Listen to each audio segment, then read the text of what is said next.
Saudi press agency की report के अनुसार सऊदी सुप्रीम कोर्ट ने अनुरोध किया कि स्पॉटिंग रविवार 18 जून को की जाए। हज यात्रा धुल हिज्जा के 8वें दिन से शुरू होती है और महीने के 13वें तक चलती है। एसपीए की रिपोर्ट में कहा गया कि सुप्रीम कोर्ट ने पूरे सऊदी अरब के सभी मुसलमानों को धुल हिज्जा 1444 H के महीने के क्रिसेंट मून को देखे जाने को वेरीफाई करने के लिए 18 जून 2023 के अनुरूप धुल कायदा 1444 H के 29वें सनसेट यानी सूर्यास्त को मॉनिटर करने का आह्वान किया है। एसपीए की रिपोर्ट में ये कहा गया, जो लोग चांद को देखते हैं उनसे आग्रह किया जाता है कि वे इसकी सूचना निकटतम अदालत या अदालत में किसी अधिकारी के माध्यम से रिपोर्ट करें। चांद को देखने से ईद अल अधा की तारीख को अंतिम रूप देने में मदद मिलती है, क्योंकि यह धुल हिज्जा के महीने के 10वें दिन पड़ता है। ईद अल अधा एक प्रमुख इस्लामिक हॉलिडे है जहां मुसलमान प्रेयर्स के लिए इकट्ठा होते हैं, दान के कार्य करते हैं और एक जानवर, ज्यादातर भेड़ों की बलि देते हैं। पाकिस्तान में महिलाओं को विशिष्ट परिस्थितियों में बिना महरम यानी पुरुष रिश्तेदार के हज करने के लिए इस्लामिक विचारधारा परिषद यानी CII द्वारा आधिकारिक तौर पर अनुमति दे दी गई है। CII के प्रवक्ता के हवाले से जियो न्यूज़ ने कहा है कि फ़िक़्ह-ए-ज़ाफ़रिया, मालिकी और शफ़ी के विचार और शरीयत के अनुसार एक महिला को बिना पुरुष रिश्तेदार के भी हज करने की अनुमति है। बिना महरम हज पर जा सकती हैं महिलाएं। अब कोई भी महिला जिसके पास माता पिता या पति की अनुमति है वो बिना महरम के भी हज पर जा सकती हैं। इस्लाम में महरम वो पुरुष होते हैं जो महिला का पति या खून के रिश्ते में हो। सऊदी अरब में पिछले साल ही हज के नियम में बदलाव के बाद महिलाओं को अकेले हज पर जाने की अनुमति मिली थी। इससे पूर्व महिलाएं महरम के साथ ही हज पर जाया करती थीं।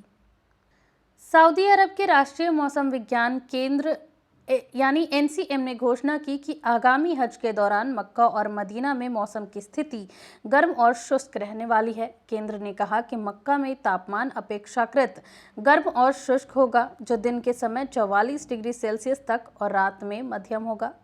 औसत न्यूनतम तापमान 30 डिग्री सेल्सियस पर होगा।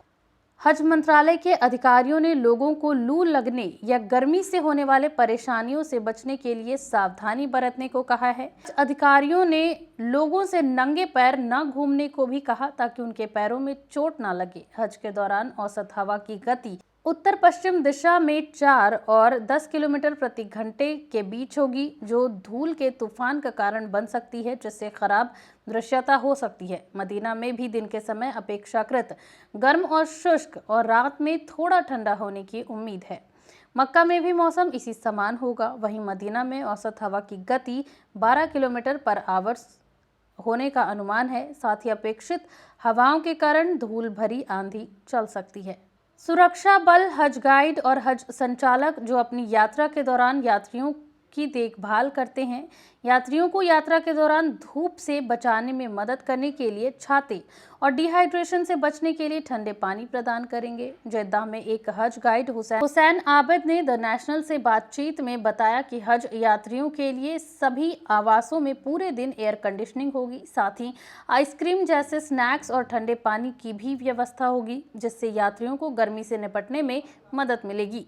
साथ ही उन्होंने ये भी कहा कि हम सभी को सलाह देते हैं कि वे आरामदायक कपड़े पहनें और केवल सूती हल्के कपड़े ही लाएं, क्योंकि दिन के समय बहुत गर्मी होती है। मीना और मुजदलिफा सहित सभी पाक स्थलों पर पंखे, कूलर और एयर कंडीशनिंग यूनिट्स स्थापित की गई हैं, जहां यात्री हज यात्रा के दौरान समय बिताते हैं, ताकि यह सुनिश्चित हो सके कि वे पूरे समय ठंडे और हाइड्रेटेड रहें। तापमान को कम रखने में मदद के लिए सभी कमरों में ठंडा पानी, यहां तक कि फ्रीजर में आइसक्रीम भी उपलब्ध कराई जाएगी। यात्रियों के लिए बड़ी मस्जिदों के कूलिंग स्टेशनों पर ठंडा जमजम पानी भी उपलब्ध होगा।